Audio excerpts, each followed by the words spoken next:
All right, there's one more thing in the bottom. What? Oh, you found it. Is it a flogger? Oh my goodness. I'd always felt like I was not normal, like I did not fit in.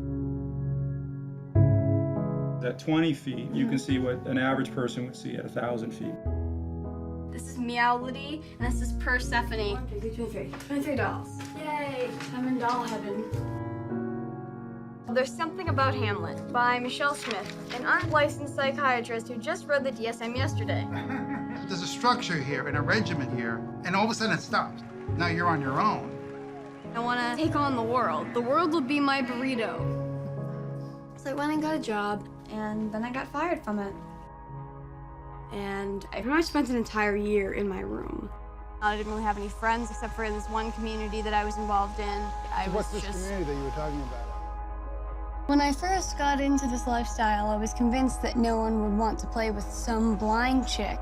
I'm so happy I was wrong.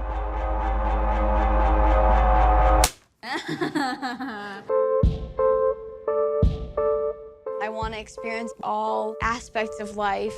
I want to be able to live on my own.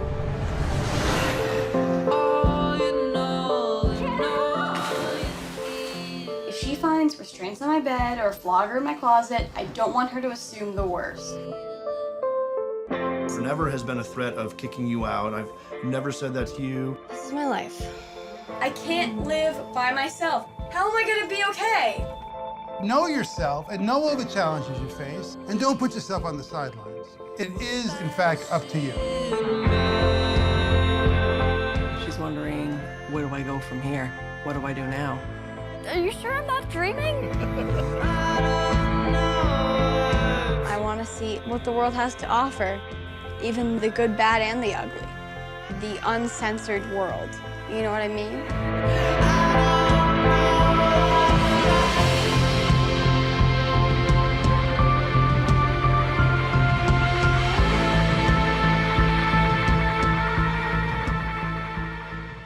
How you guys doing? Welcome, welcome. One more hand for the cast, the crew behind the best, most beautiful things, guys. Come on, give it one more time. Here we go. It's a beautiful trailer. It's a beautiful trailer. I'm so sorry that nobody has seen this yet because it's such a beautiful film, such a beautiful subject, and it's a story that hasn't been told before. I think we can truly say that. I want to start with you, Garrett, as the director of this movie. When did you first hear about Michelle, and how did you come upon telling her story? Basically, I was home, and I was just wondering if it was possible to make a documentary on what was right in the world as opposed to what was wrong in the world. And the most right thing I could think of was the word beauty, so I literally just Googled the word beauty, I think on AOL. And, there we go. The quote from a quote from Helen Keller came up that just blew me away. And is the best and most beautiful things cannot be seen or even touched; they must be felt by the heart. And I thought Helen Keller went to school right down the street from me, I believe, at Perkins School for the Blind. And when I researched that, I saw that there was a 75% unemployment rate for the blind, and I thought, well, if I could go volunteer at Perkins School for the Blind, maybe I could find a compelling story there. And I did volunteer there for a summer, and on the last day of the last hour, Michelle Smith saw me standing alone by myself and introduced herself to me. And right away, I sensed her indomitable, positive spirit, and I said, this is someone I want to do a documentary on. I asked her, and she said she would like to, and that was 6 years ago, so. That's incredible. That's incredible. And Michelle, I mean, tell me about your first interaction with Garrett. What do you remember at that moment? Well, it's standard practice for me. If I see someone sitting all by themselves, I want to come over and talk to them. And if they're fine, if they're just chilling, you know, I'll leave them alone. But I remember when I was a kid, I was always the one sitting by themselves.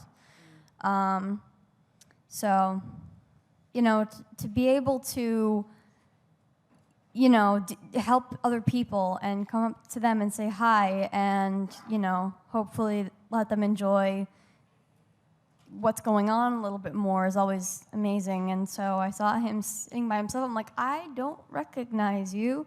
So I walked up to him and we started talking. He was telling me about how he was going to go see a concert that night, and we were talking, and he said, oh, I make documentaries, and I'm making this documentary do you want to be interviewed? And I said, yeah, sure, sounds great. And, you know, the rest is history. Little did you know you were the only person being interviewed. Now, Garrett, I mean, tell me, I mean, obviously there's a lot of people in Michelle's life that you also have to get permission to tell this story. I mean, how did you go about that? How were you sensitive with that, you know, that question? Absolutely. And at that point, Michelle said, I think you were just about to turn 18. And she said, well, you know, because the first thing I talked about is permission. And she said, well, I'm going to be 18, you know, in a couple weeks, and so I can have my own permission. But at the same time, I met her English teacher at Perkins School for the Blind, Jeff Consiglio, and I was interested in what he was doing there, how he was preparing these students for society. And so he actually let me come in and film in his classroom. And so that's what Michelle was in his classroom. So that's how that you know, some more trust was built through that. And then eventually I asked to meet her, Michelle's mom, Julie, and got close to Julie, and so who's a big part of the story. It's like a mother-daughter story, but so that that happened. But and then at the same time, I have to say, which is very important, that our executive producer Kevin Bright was also happened to be, and this is a good segue maybe for your question, happened to be teaching there on his own after he produced Friends. He was there on his own teaching these young blind students that they could make films. Even if they were blind. And I remember hearing him tell these students that they could do this because any good film is about collaboration. And so that was inspiring me when I heard him say this to these students. But he was also teaching Michelle at that time, so. Yeah, let's ask you, Kevin, about your involvement with this. I mean, what did you see in Garrett's telling of the story, and what did you see in Michelle that you knew would make a powerful documentary? Well, first of all, I want to say that this film exists because of Garrett's persistence and indomitable will to want this film to happen. So whatever part I played in it, nothing would have happened if it wasn't for Garrett, you know, so I have to say that. I first met Michelle. I took the challenge from Jeff Consiglio to create a class for blind students on film so that they can understand the aesthetic of it and use it to tell their own stories, and, you know, even in the minimal way, how to film themselves and put themselves on YouTube. And Michelle was in the very first class, and she was terrific in class, always had a lot of great ideas. And then when Garrett started making this film, it was actually a very different film, and it was supposed to be a short, but it was really a bunch of Perkins students were in the film. And he showed me a cut of it, and I said to him, you know, it's too scattered right now. I think it needs more focus, and I think the idea of covering the life of a contemporary young blind woman and juxtaposing that against Helen Keller is a stronger, clearer route for the picture. Now, the Helen Keller part got reduced because Michelle is plenty for a film by herself. But that was the basic beginning of the concept and getting it going. And then once Garrett started filming, he ran up against what every young filmmaker runs up against, is money. So I took up that part and at first kept Garrett going. It was really just keeping him going. And other people did that too. Where were you, GoFunded or Kickstarter? We did Kickstarter, and yeah. But it came to the point where it was no longer going to be a 20-minute film. It was now a 90-minute feature, and that's a whole different bill at the end of the thing, you know. So, but my wife Claudia and I, you know, talked about it, and we made the decision that, you know, I really feel that I was brought to Perkins for a reason. And I don't know if this was totally it, but I did feel there was some kismet and serendipity involved in all of this. And so we made the decision we're going to finish this film because we really believe Michelle's story should be out there. And it's not just Michelle's story. It's a story of like about 25 million people plus in this country who are disabled and can't get employment, and that the government just says, you know, so long, goodbye when you turn 21. So it's really a film that stands not just for people who are visually impaired, but all people with all disabilities. Yeah, I think that's a beautiful point. And Jeff, let's go on to you. I mean, what as far as a producer, obviously there's a lot of different things that a producer has to do when you're, on film in location in places like Maine, which is not traditionally known for having a lot of documentary film crews going around there. I mean, what was it like having to be there on set, having, normal, everyday guys who maybe not really that familiar with the process of being on camera? What was that like for you? Well, ironically, I was not on set. I came on board this project about halfway through when Michelle was just about to graduate from Perkins, and I came on to sort of consult in the editorial. We thought we were going into editorial very soon, so I basically agreed to step in and said, okay, let's go. Let's start working with the footage, and little did we know the film was going to go on and on and on and on and on. So we went for about another 2 more years shooting. But for being on the ground, first of all, I was not the only producer, by the way. We have our star producer, Ariana Garfinkel, who's out here. Out there tweeting away. And Jordan Salvatoriello is also one of our directors of photography. She was also a producer. And then Garrett was a producer as well. So we had a lot of P's on the project. And Garrett pretty much ran the show when he was on the ground. And, the mettle that Kevin is talking about, the wherewithal that Garrett had to see this thing through for 5 years when there are landmines every couple of weeks at least, and anybody could have collapsed in those landmines. Garrett Zevgetis doesn't collapse in the landmines. So he's able to... He floats over them magically. Any environment that you're in, upstate Maine, where there's nobody that knows how to do anything, he can still do. He'll find somebody who can help him. Yeah. I mean, Garrett, let's talk a little bit about that. I mean, being on set with these people who aren't familiar with the cameras, aren't familiar with the spotlight, or maybe aren't sure what this movie is all about. I mean, how do you lead the course in that situation?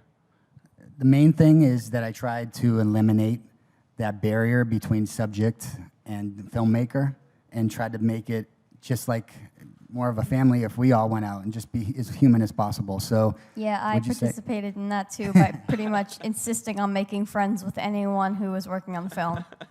Michelle was co-directing, apparently, it sounds like. In a way, I mean, Yes. I really did look at it as Michelle is not a subject; she's a collaborator. So and the whole, so I was very transparent about the process with Michelle and her mom, and I think that was a big reason that this intimacy came through. So. And when you work with Garrett and get to know him, I think you get the idea pretty quickly. Garrett, you're incapable of evil. He's just a guy that when you meet him, you trust him immediately. You'll let him hold your bike while you go in the store. You know what I mean? So thank you. I wouldn't let him hold my bike. How good of a bike do you have? I know him a little bit better than I did at the beginning. He's a mongoose. I lock up my bike now. Now, Michelle, I mean, this project, it seems like this project really evolved from, you just being interviewed for a short to including your entire family, including your entire story. Were you immediately comfortable with that, or is that something that you decided was an important thing for you to be able to do? I was immediately comfortable with it. Everyone, I just had to say this, from a really young age, I've never been afraid of a camera or a microphone. I would always, as soon as I realized what that weird thing that my mom or dad was pointing at me was a camera, I wanted to be the center of attention. I wanted to kiss the camera, I wanted to do a little dance, and then as soon as we were done filming, I wanted to watch it. And as soon as I was able to, have enough fine motor skills to use one, I had a tape recorder. For anyone who's too young to know what that is, tapes were what the internet used to look like before it existed or something. And, then, of course, as soon as I was old enough to, or as soon as I had a webcam, I was immediately just wanted to post videos on YouTube. So, yeah, I just think it's like ingrained in my brain at this point. So in my life, whenever anyone has come to me and be like, hey, you want to be in this thing? I'm like, yes. That's incredible. And Garrett, like you said, you want to tell, a story of beauty. You might have gone in there with a certain idea, and then obviously things start to evolve, stories start to open themselves up to you. I mean, can you tell us a little bit about those moments, those things that became aware, that you became aware of once you were, in the house, filming with her mother and filming with her father? Yes, the most striking instance of that was we were thinking this film would end when Michelle graduated Perkins. It would be a happy story. She had come so far already. She graduates. It's a short film. That was the first ending, yeah. That was and Kevin said that's going to be the ending. So that was going to be the ending.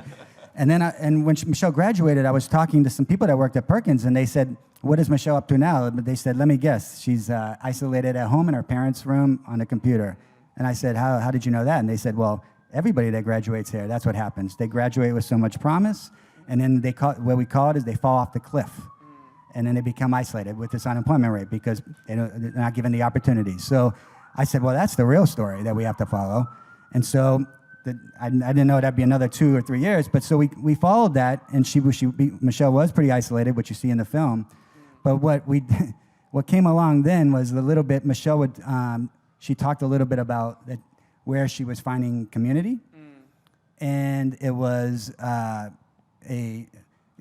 think I can talk about this aspect, but it was she talked about this BDSM community and in Bangor, and she was talking a little bit about it and that it was a part of her life, and it was I thought it might be so small that it wouldn't be part of the film, but then it became apparent that this was a big part. And I remember I was talking to our producer, Ariana Garfinkel, and I was talking about it, and Ariana said to me, it sounds like she found community. And I said, dang, you're right, she did. And so then it was a matter of kind of deciding that this is something we should follow, and it became a big part of the story. Yeah, and I think also when you do documentaries like this, I mean, Garrett was shooting Michelle for 5-6 years, and Michelle's a person. She's a real human being, She started off, she was 18, and she changed a lot over those years. And so you can't anticipate what those changes are. You got to roll with them, and either your film, sometimes films die on the vine that way. When you're starting with somebody, because they can change so much that it's not the film you started out making. But all the changes Michelle went through were all in a good way, so just made the film better. Well, that just reminds me, Jeff, I've never talked about this before, but I was more scared about bringing it up to you, Kevin, that this, so I really commend you for being open to everything you just said and about going down the path of Michelle's path, because when we knew that this, the BDSM, the kink fetish aspect was a big part of it because she was finding empowerment through that, and Michelle can speak to that, then I had to say it to Kevin, and Kevin's executive producer, and he's funding it, and you never batted an eyelash, and so I batted a little bit of an eyelash. We talked a little bit about She was my student, so I did feel responsibility. I just needed to know she was safe, and she told me that in no uncertain terms. So that's all. Once that got out of the way, then it was all cool. Yeah, I mean, Michelle, why don't you speak a little bit about your feelings towards sharing that, and then I think there's even a scene where your mother finds out for the first time in the documentary about this part of your life, and what was that like to reveal that? I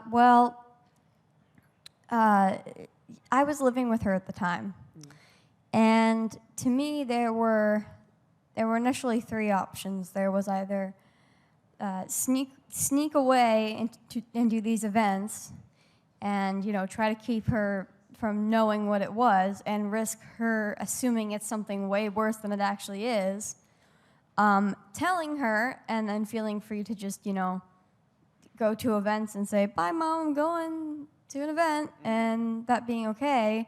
And the third option, which as soon as I said it to myself, I immediately crossed up the list, was just not do it. Because I was like, no, that's not how this works. It's not how I work. It's like, this is the thing about me. I have to express it or I might explode. And for me, when it comes to things, especially things that are uncommon and unusual about myself, I'd rather shout them from the rooftops than hide them all deep inside of me, because it's just the kind of person I am. And, I know that there are a lot of people who the idea of having their, fetishes in a movie, having them talk about their fetishes in a movie makes them want to melt into the floor and disappear forever. Maybe people seeing me do it will make them realize that maybe it's not such a big deal and it's not something to be ashamed of. That's amazing. Well said. Hey, Michelle, when you were talking about events, I don't know if the audience really understands, what you mean by that. You tell them what an event is like a little bit. Okay, the anatomy of a kink event, at least for the ones that I've gone to. It starts off with a munch, which is a combination of the words meeting and lunch. And usually people go in their street clothes. They don't go in like crazy corsets and things like that. And it's usually like at a restaurant. People get they rent out like the back room or whatever of a restaurant, and everyone talks. We talk about everything from oh, what TV shows have you been watching, to oh, what's that new sex toy you have? What does it do? And then after that, and again, this is your mileage may vary. Then in my area, they had play parties, which were not open to the public, but if you came to the event and the people running it who were doing the play party in their basement thought that you were not a creep, they would probably invite you, and there's this big area where everyone sits and, eats and stuff like that, and then there's the dungeon with all the, the restraints and the tables and the instruments of torture. And that's Love the fun torture. place. That's a great explanation right there. I think everyone understands now, which is we all learned something. think they do. Absolutely. We I have have a it. We sense have a that a setup couple right people over in the here. If anybody audience- wants to. I have a sense that a couple AOL people in the dungeon. audience are putting things into their calendars There now. we go. There we go. Can I just quickly follow that up by saying, when Michelle was telling me about these parties, one thing that struck me, first of all, she convinced me that she was being safe. Very in depth. I mean, it's one of the things about these parties is there's such a structure to them, with safe words, and there's such a there's so much etiquette, and it just and some people say, wow, that's so dangerous that Michelle would be going to one of these parties, and I'm just thinking, comparison to these frat parties, Michelle, if you want, you're sending knowing your daughters are going to a frat party. When Michelle, she was 21, 22 at the time, and she was going to a party that was very organized and very respectful, and so that is just one thing I wanted to point out. So. Yeah, absolutely. And Kevin, I mean, Michelle's such a charming character. There's something you wouldn't really be able to watch this movie without her humor. I feel like she sort of perseveres through everything. Obviously you've worked with humor before in your series, Friends and everything like that. I mean, what about a person makes a good storyteller? I mean, what have you found that is like one of those undeniable truths? Well, I think that the good storyteller finds a way to look at a subject and make the experience universal for the audience, to allow the audience to understand, to feel, to get inside. And you're right, Michelle has a very distinct humor and personality. But I could also see the possibility, as Grey Gardens was made into a feature. I could see some young actress really knocking it out of the ballpark and playing Michelle, and I think that's probably our next hope of where we hope this documentary goes. Absolutely, absolutely. I guess there's some questions in the audience, so yeah, we'll start right there. Hi guys, my question's for Michelle. You said you always liked being in front of the camera, but I was wondering if opening up and being vulnerable, if that was hard for you or easy, knowing that a lot of people would be watching and seeing your story. It was really easy. If you ask my mom, she'll tell you that as soon as I learned to talk, I never stopped. I could sing before I could talk, and I could talk before I could walk, so that says something. But you had a conversation with your mom, too, before it came out that... When I talked about the stuff in my my sex life, the stuff I was worried about was not how people were going to see me. The stuff I was worried about is, are other people going to be protected? Is this going to cause someone else to lose their job? So, we set up very strict boundaries. They can't go to the party. They can't mention the name of the group or the name of the party location. We can't use names of people. And, so my biggest concern was really, how is this going to affect other people who I have, had experiences with, done kinky things with. So that's what I was really worried about. When it comes to me, I'm just like, yeah, that's just who I am. Like, if you don't like it, you can go talk to somebody else. And a lot of the intimacy, I just have to say, is credit to Sarah Ginsburg, one of our cinematographers, and also Jordan Salvatoriello. But they both have very small cameras. And it was a principle of mine that because this film was going to be about a young woman, that the person looking through the camera, should be female. And so I think that aspect created a lot of intimacy. So they were able to get very close to Michelle and establish trust as well. So, absolutely. Next question right there. Hello, everyone. When you all were creating the film, I just wanted to know, since it took so long over the course of 6 years to make this documentary, did the message that you wanted to originally convey, did that change, or did it stay the same or progress or grow? yes, I mean, ultimately, thank you for asking that question. Ultimately, it was always supposed to be, it's always still about that word beauty. You know, Michelle would talk about, you know, because with her Asperger's, she would talk about her obsessions that she has. And I remember saying to Michelle, you know, how about you just change that word to passion? You know, you have these passions. And, you know, I admire Michelle for these deep passions that she has, that she cares so deeply about and finds so much life in. And that's really the message that I want, and this speaks to what Kevin says, it speaks to that unemployment rate, is that we need to change the paradigm about people with disabilities and not think that if you hire someone, you have to make all these accommodations. It's not it. Disability is a diversity issue. Just like we know that this business, I mean, this office here is enriched by diversity, well, that speaks for people with disabilities as well, because people with disabilities have a different worldview that we can all learn from. So I became more passionate about that as we've gone on. So, fantastic. One last question we have time for right there. Hi, thanks for being here. So to piggyback off that a little bit, since the story and the focus kind of changed as you guys were filming the documentary, I was wondering what your hopes for the story or the focus would be if the film's developed into a narrative. And also, Michelle, I was wondering who you would like to play you.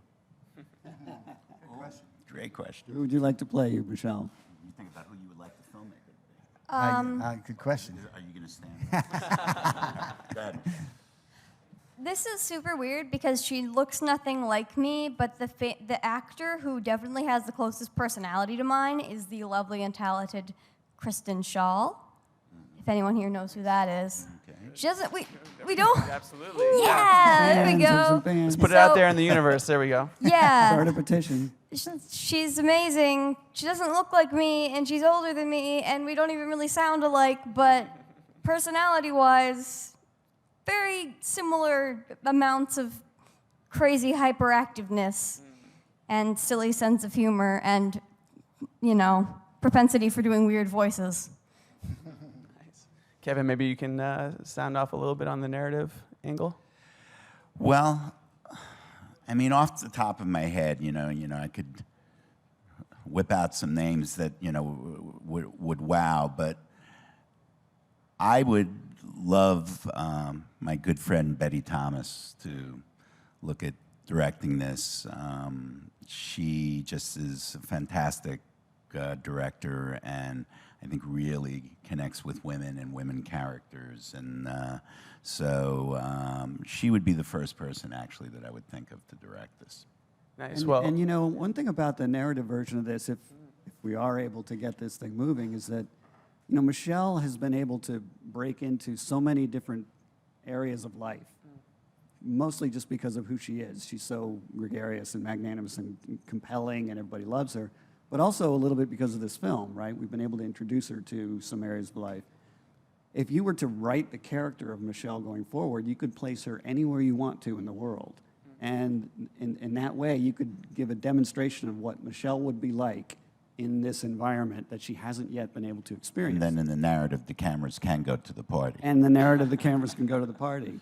But, you know, like Japan, for example, you know, Michelle hasn't been to Japan yet, and she would probably I jump need through to the go roof to if she was going to Japan. Japan. But we could place her there fictionally and see how Michelle would respond there and how people would respond to her there. You're making the series now. There we I go. know, There let's we go. go. 13 Kevin knows a episodes. little something about the series. But go ahead, Garrett. Well, I want to answer that question in terms of that. Reason why I think that this would work is because I see it as a universal story. It's not a disability story. And it speaks to, you were asking about how things have changed in my mind about this. I even was thinking this was a disability story when I first kind of came in, but I just want to tell you this. In the film, there's one scene where Michelle is at an anime conference in Boston, and she meets another young woman. Michelle was 18 at that time, and this young woman was 14. And she was dressed up. Her name was Amy, but she was dressed up, and her character's name was Amarante. And they had this great conversation. Well, unfortunately, maybe about 8 months ago, that young woman took her own life from bullying. She was bullied. And I wish she had seen the film. I don't know it before it happened, but I don't know if that would have made a difference. But the point is that this film is about empowerment for all young women and all young people that feel different. And they think that different is something that's a negative. When what we're saying is you celebrate your differences. That is what this is about, celebrating your differences. So empowerment. So Viva la différence. There we go. Well, guys, check out this beautiful documentary. Starts in New York tonight, and then it's going to be in LA December 9th. And one more hand for the crew behind Best and Most Beautiful Things, guys. Thank you, guys. Thank you so much, Michelle. Thank you.